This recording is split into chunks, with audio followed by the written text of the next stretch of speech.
Welcome to Minecraft Live 2024. We're coming to you from the home of Minecraft here at our office in Stockholm, Sweden.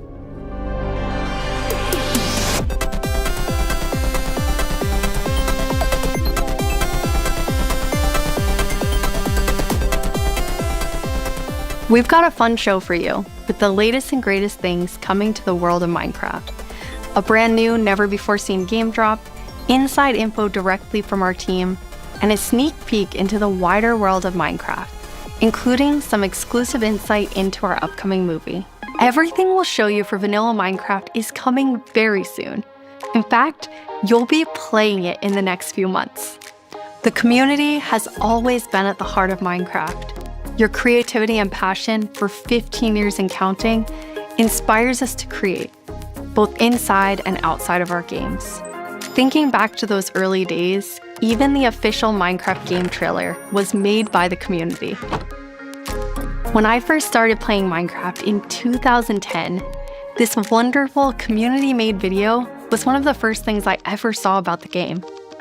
Whenever I rewatch it, I think back to my first moments playing and how this game has changed so many lives, including mine. Let's go to a place where everything is made of blocks, where the only limit is your imagination. Let's go wherever you want to go. Climb the tallest mountains. Venture down to the darkest caves. Build anything you want. Day or night, rain or shine. Because this is the most significant sandbox you'll ever set foot in. Build a majestic castle. Invent a new machine, or take a ride on a roller coaster. Play with friends. Build your own little community. Protect yourself with the strongest armor that you can craft, and fight off the dangers of the night. No one can tell you what you can or cannot do, with no rules to follow. This adventure, it's up to you.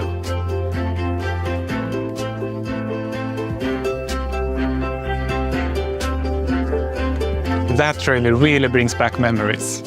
We've come so far, and yet Minecraft is still the same game we all love. We have now celebrated Minecraft's 15-year anniversary, and it's been an incredible year. A few highlights are the Tricky Trials update, Marketplace Summer Celebration, and Ender Cup Championships. I started working on Minecraft and Minecraft-related projects nearly 14 years ago. At first, I was coding back when Mojang had a small apartment-turned-office here in Stockholm. Now I'm Mojang's Chief Creative Officer, and I try my best to help all our teams to create the greatest Minecraft experiences. The world of Minecraft is still growing in many ways, and you might wonder how it's possible for us to explore so many stories and interpretations of the universe. The truth is that you, our community, have been doing this since the beginning. Every player has their own story to tell and their own take on what Minecraft is. We take inspiration from that creativity when we explore new things. Minecraft Dungeons told the story of the Arch-Illager, and Minecraft Legends went back in time and let you lead mobs into battle with a piglin invasion. Today you'll hear about some of the upcoming ways we're telling stories beyond our games and exploring more interpretations of what Minecraft can be. Soon we'll get to see the world of Minecraft brought to life on the big screen thanks to our upcoming film, a Minecraft movie. I had the opportunity to travel all the way to New Zealand and finally see the production firsthand. It's one example of how Minecraft is growing in entertainment, but at the heart of it all is still the game. The teams working on Minecraft are ambitious and want to create the best tools and technologies that will help us and creators to make more Minecraft stories. The core vanilla gameplay team did a tremendous job with Tricky Trials. Now we're planning to have a change of pace in terms of releasing new features. Earlier this year, they released the Armored Paws drop, which included Armadillo and new Wolf variants. And the ambition is to continue to drop more feature nuggets more frequently. These more regular updates will replace the yearly summer update that you might be used to. This will also allow us to consider long-term improvements to ensure we can build Minecraft for the long run. When we expand into new areas, our primary creative principle is that it starts with vanilla, Because, just as the trailer you saw, that is what brought us here, and it's still our favorite game, for 15 years and counting. You can rely on us, that our dedication will last another 15 and more.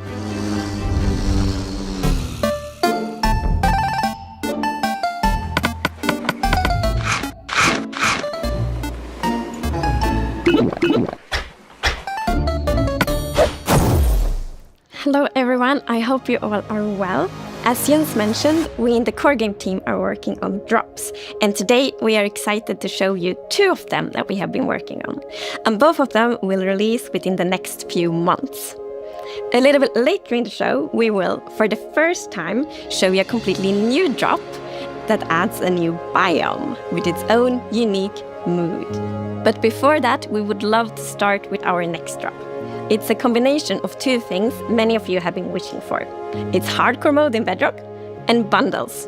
And we call it Bundles of Bravery. And we have 2 amazing, clever team members that will show more.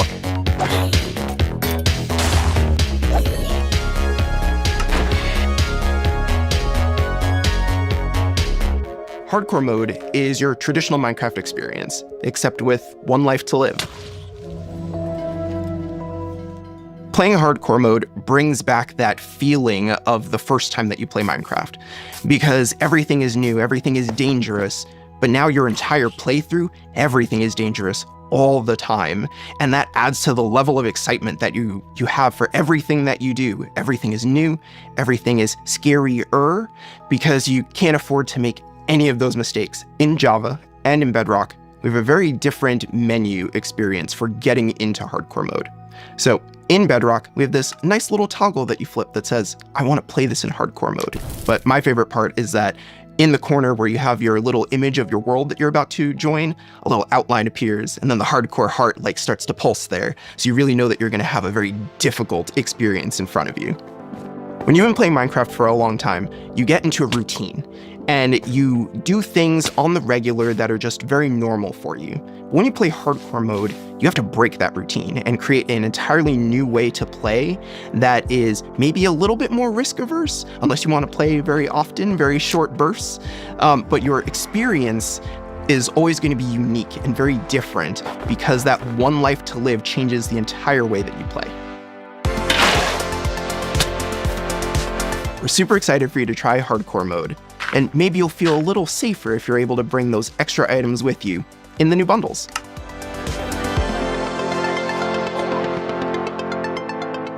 This is Matthew, take 1. We added bundles to help people pack more into their inventory. So in old versions of Minecraft, if you were digging a tunnel, you might end up with 64 blocks of cobblestone and it fits into 1 inventory slot. Today, if you dig that same tunnel, you're going to get a lot of different blocks. Even if it's only 64 blocks in total, they're going to take a lot of inventory slots because they don't stack together. A bundle lets you pack those items together, reclaim that space, and have an inventory that feels like it did back in the early days of Minecraft. When we first came up with the idea for the bundle, we wanted to make sure it was actually going to be useful. So we watched a whole lot of streams of players playing survival Minecraft. We waited until they opened their inventory and then we took a screenshot. Then we went through all these screenshots and we said, what could this player do if they had a bundle? What we found is that most people would be able to free up 8 inventory slots or more, which gave them a lot of room to carry more of anything they wanted. The main advantage of using a bundle is that you can go out for longer. If you're going out on your first adventure, you can pack things into a bundle and have a lot more space in your inventory before it fills up and you have to come home again. There are a lot of creative ways to use bundles as well. You could create a gift for your friend, dye a bundle in their favorite color and give it to them with their favorite items inside. Bundles are also an interesting roleplay item, or could be used in storytelling. The idea of having a little bag is just kind of inherently cute and fun.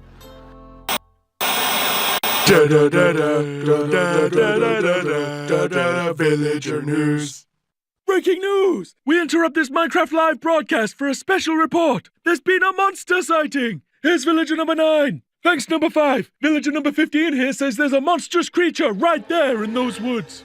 So, number 15, have you ever lied on the news before? What? I'm not lying. I was with my group and the monster, it got all of them. They're all gone. Maybe they just don't like you. You know, because of all the lies. What? That's ridiculous. All right, to put an end to these clear fabrications, we're gonna go into the spooky forest and prove there's no monster. All right, let's go. Oh, you're heading into the woods. Very well, but I must warn you.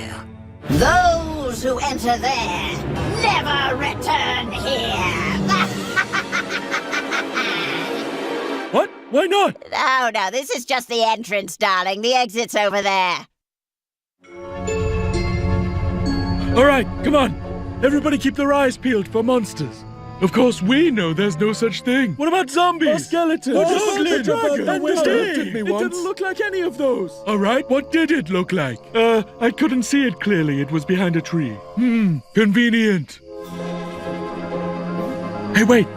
Does anyone feel like we're being watched? I hope so. We need the ratings. Did anybody hear that? Hear what? The creaking. I'd say it was more of a crunching. Hey, wait. Where's villager number 31? Is that XP? Ah! The monster got him! Oh, no, it's happening again! No, that could have been anybody's XP. And emeralds. And sign that says, I'm villager number 31, help me, I'm being attacked by a monster. It's circumstantial at best. Let's move on. Yeah, that does make sense. All right, well, I'm convinced. Yeah, let's keep going. I thought he said there were monsters. Yeah, where's the monster? All right, we've been here for a while and we haven't seen any monsters. Yeah, we should make our way back. Which way was that again?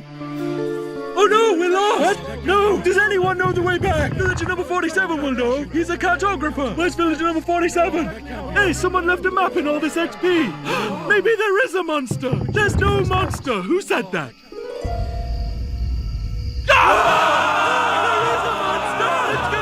Villager number 5! It appears that a wave of hysteria has afflicted the group! I stand by the notion that there are no monsters in the woods! But the cameraman and I are going to run away now for unrelated reasons! Goodbye! Huh? Hey, what's behind that tree? Oh no, villager number 9! Villager number 9, are you there? Is anybody there?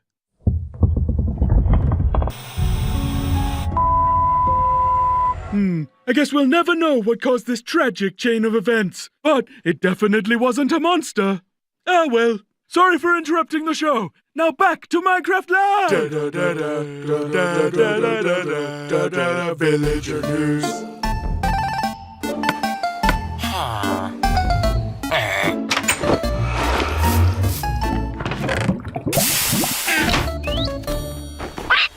It's been a long time since I first announced our Minecraft movie. We've taken our time to assemble an incredible team and to create an original, fun-filled take on the Minecraft universe. From us at Mojang, our partners at Warner Brothers and Legendary, our talented director Jared Hess, and some amazing content creators, we're bringing Minecraft to the big screen in a way you've never seen before.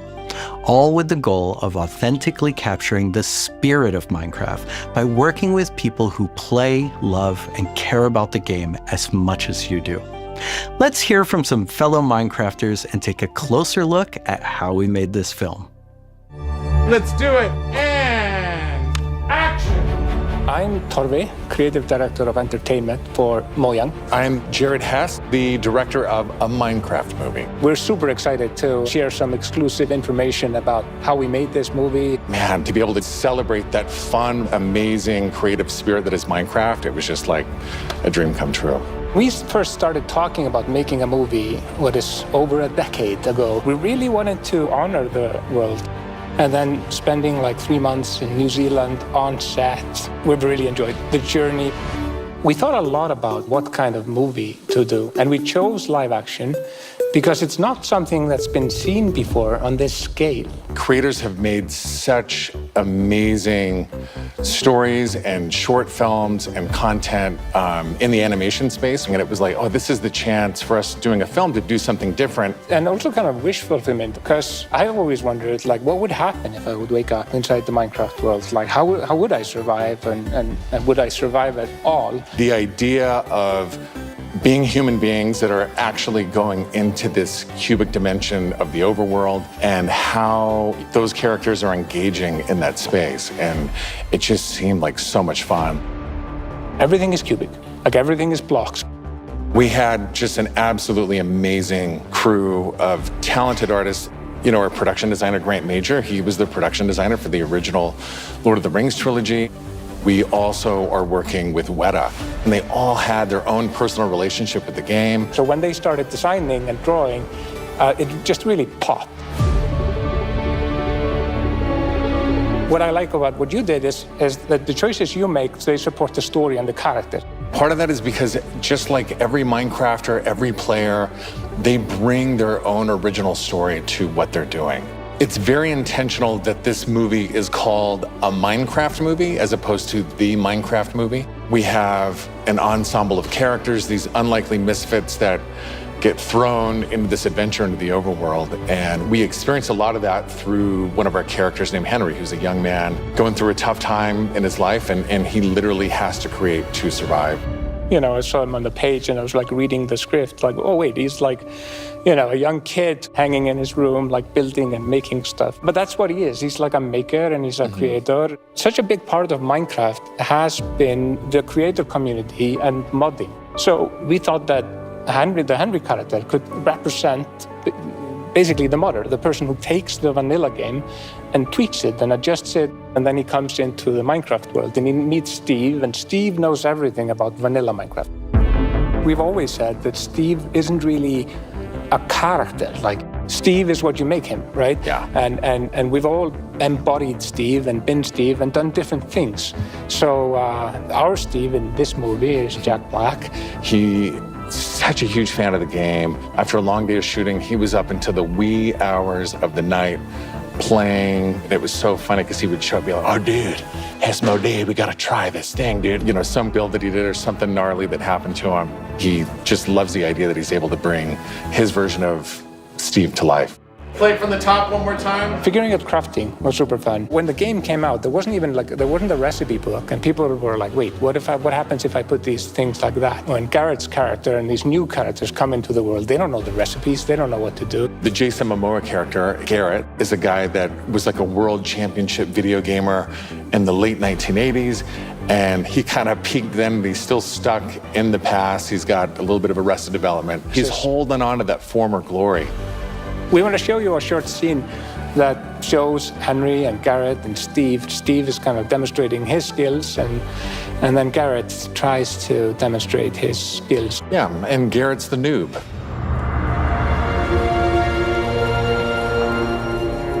This is a crafting table. Here's how it works. You place these elements in different patterns, and you got yourself a sweet blade. You want to see a blade? I'll show you a blade. Yeah! Hammer.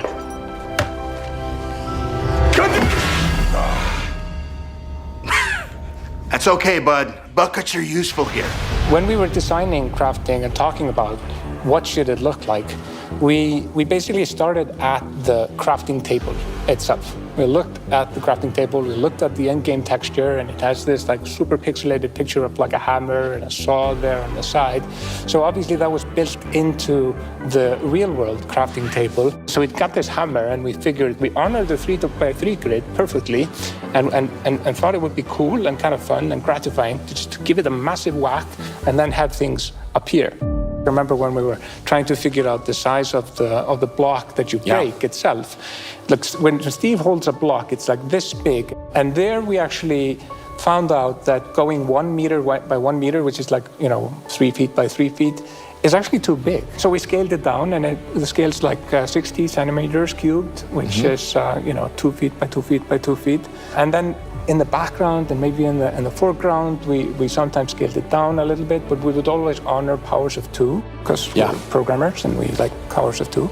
We had to honor what you experience in the game, but also make it work for human scale for our different characters that are manipulating the environment and the world and throwing blocks, and make it be practical for that, but still feel natural and organic to what people experience in the game and feel authentic in that way.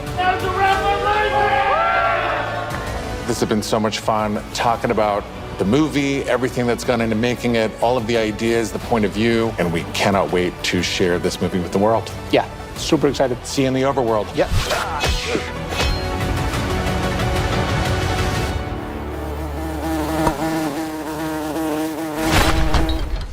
The filmmakers are still hard at work on a Minecraft movie and collaborating closely with us at Mojang, as well as listening to the community to continue to shape and craft the film in a way that's fresh and new, but still authentic to the spirit of the game. Look for more exciting updates soon.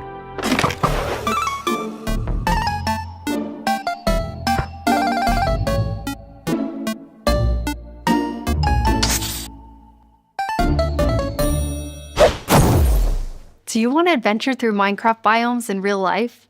You may have your chance with Minecraft Experience Villager Rescue, our first real-world immersive experience where you'll get to journey through a Minecraft adventure in real life. Let's take a behind-the-scenes look before it debuts in Dallas this October and spawning in cities near you in the future. Olivier, prise 2. Premise of Minecraft Experience. First thing is authenticity. Our goal is to make sure that it is truly authentic for all of you folks. The second thing is defining a new lens from which you can interact with the game, with the IP, with the brand. This is the story of a village attacked by zombies, and it's your quest to go out and save them. We have 17-foot projection walls that we can interact with throughout, which allows us to do things like fight our mobs, chop down trees, collect those resources, everything that you do in the game, only this time you've stepped inside it. This is an experience where you're gonna see, feel, and hear what it's like to be in Minecraft. World premiere is in Dallas-Fort Worth, and then we'll see where we go. Head to the website and tell us where you want to see the Minecraft experience. And now it's time to reveal our completely new drop, releasing in a few months. The team has been really excited about the idea of adding a new biome, and we created one with its own unique mood and identity.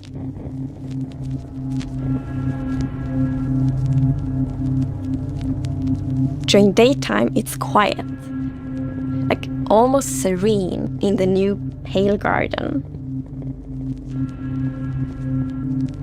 While you might feel calm walking around in this forest, there's also an eerie mood. Something isn't quite right. Then, when darkness falls, you indeed feel another side of this place. Like the hanging moss shifts from being pretty to really spooky, and you realize that you're not alone. There's something lurking in the shadows. So everything about this biome feels unfamiliar, and this is by design. We want you to feel a bit curious and scared, like, what is this place? Why is it so different from everything else?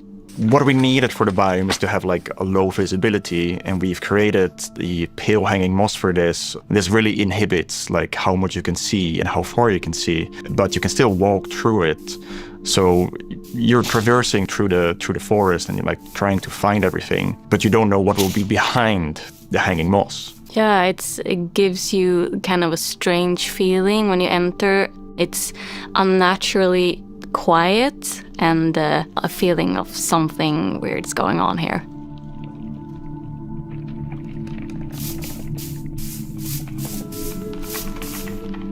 I really like the ambiance of the new biome. It invokes really those eerie and spooky feelings. Yes, eerie indeed. And turns out there actually is something lurking in the shadows. The creaking. It's our first tree-like creature, and it's almost like it's camouflaging in the pale garden. And when it's dark at night, it's kind of hard to see it except those like emissive eyes. Yeah, and it also interacts with those trees, which is super fun. Yeah, there's a special new block that it has a connection to. When you approach the creaking, you can actually realize that it doesn't take any damage, and when you try to hit it, it points you somewhere in the canopies. That's where basically the creaking heart is, and that's what controls the mob.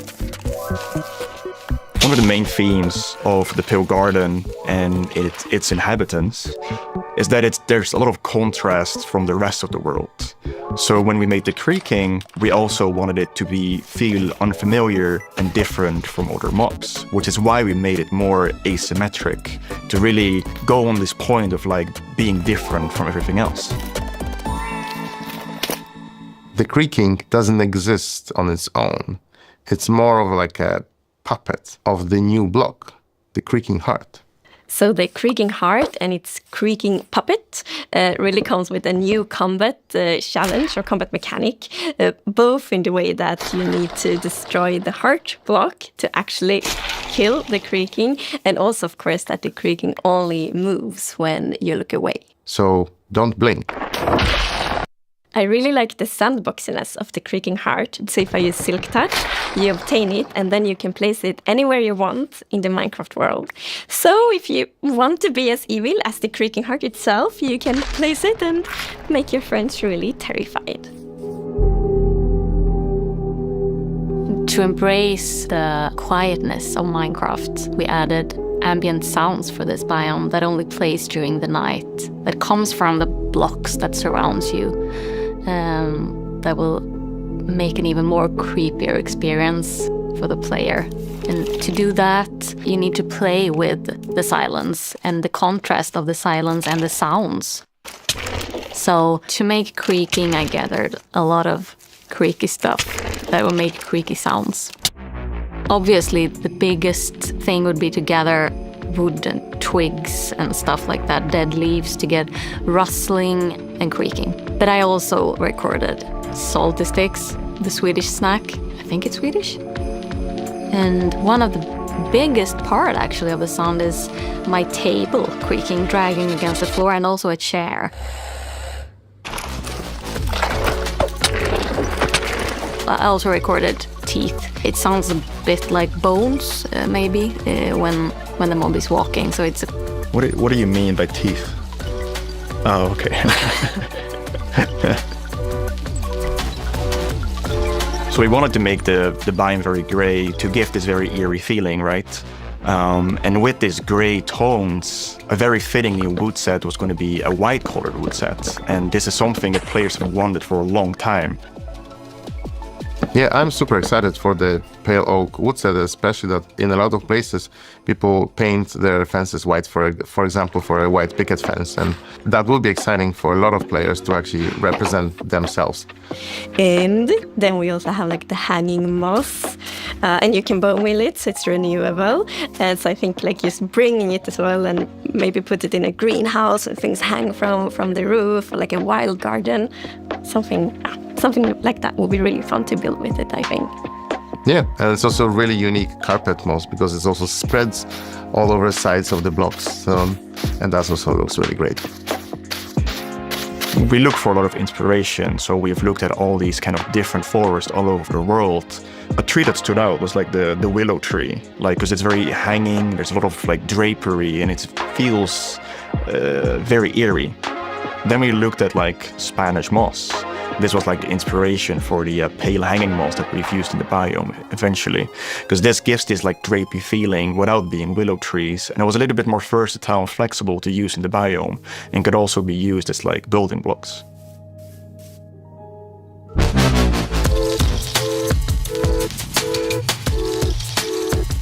We are super excited to see what you do with these new features and the new game drop.